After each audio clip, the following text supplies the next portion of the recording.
بات کرنے کی طاقت بھی عطا فرما سکتا ہے. بہرحال یہ ہے حضرت آمنہ کی بارگاہ میں حضرت جبرائیل نے شربت کا پیالہ پیش کیا. حضرت جبرائیل نے جو ہی شربت کا پیالہ پیش کیا, حضرت آمنہ نے شربت کا پیالہ پی لیا اور اس کے بعد پیالہ کی کیفیت دیکھی تو لبالب بھرا ہوا ہے.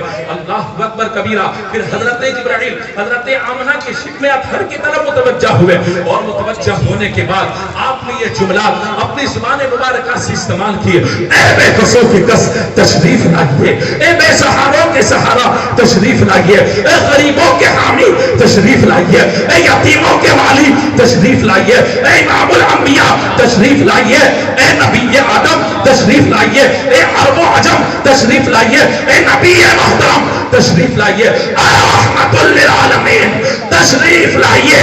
سب سے آخر میں حضرت جبرائیل نے اپنی زبان سے جو جملہ استعمال کیا وہ جملہ تھا اظہر یا نور من نور اللہ, اے اللہ کے نور سے پیدا شدہ نور دنیا میں تشریف لا کر اپنے نور سے پوری دنیا کو روشن و منور فرما.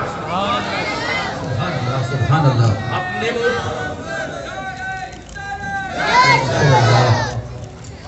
اپنے نور سے دنیا کو روشن و منور فرما دیجئے. تو سید الملائکہ نے آقا کونین صلی اللہ تعالی علیہ وسلم کو نور علی نور کہا. کیا کہا؟ آپ کیا مانیں گے؟ نور علی نور. ہاں ہم بشر مانتے ہیں لیکن ہم بشر نہیں, افضل البشر مانتے ہیں, خیر البشر مانتے ہیں. انسانوں میں سب سے افضل آقا کونین صلی اللہ علیہ وسلم کو ہم مانتے ہیں. یہ گفتگو بہت لمبی ہے, بہت طویل ہے. انشاءاللہ اس موضوع پہ میں 2 گھنٹے بول سکتا ہوں, 2 گھنٹے الحمدللہ. لیکن وقت کی نزاکت کو مد نظر رکھتے ہوئے اگر آپ کی اجازت ہو 5 منٹ اور بولوں. ہے آپ لوگوں کی اجازت؟ ہے بولوں.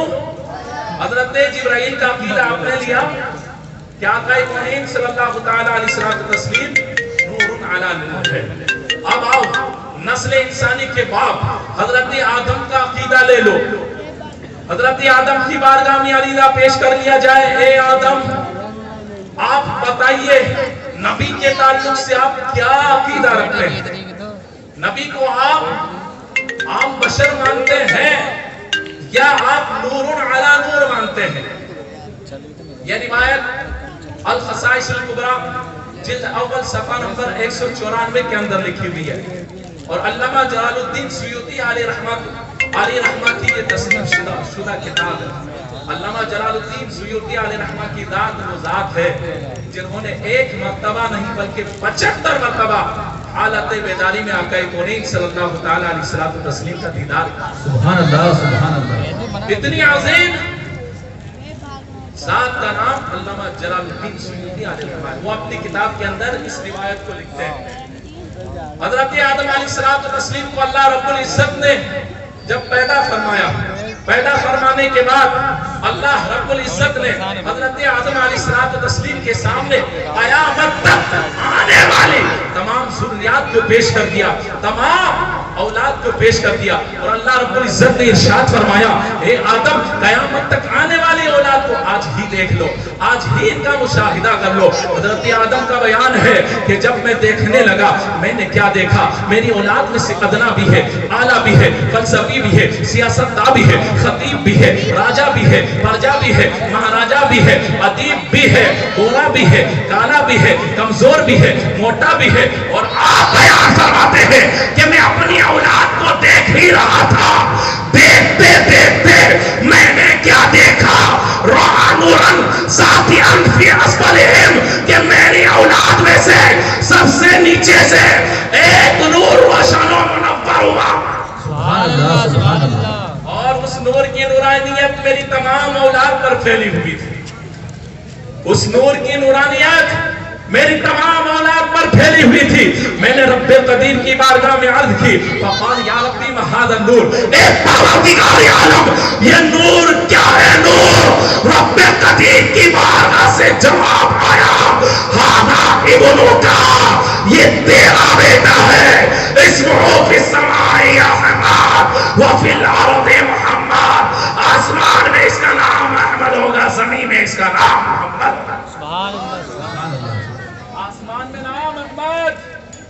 اور ضمیر میں نام محمد. تو حضرت آدم علیہ السلام نے بھی رب قدیر کی بارگاہ میں عرض کیا فقال یا ربی ما ھذا النور، اے باری اللہ یہ نور کیا ہے؟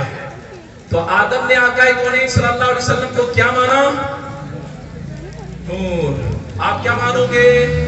نور. بہت لمبی گفتگو ہے، انہی چند جملات کے ساتھ میں اپنے گفتگو کو ختم کرتا ہوں.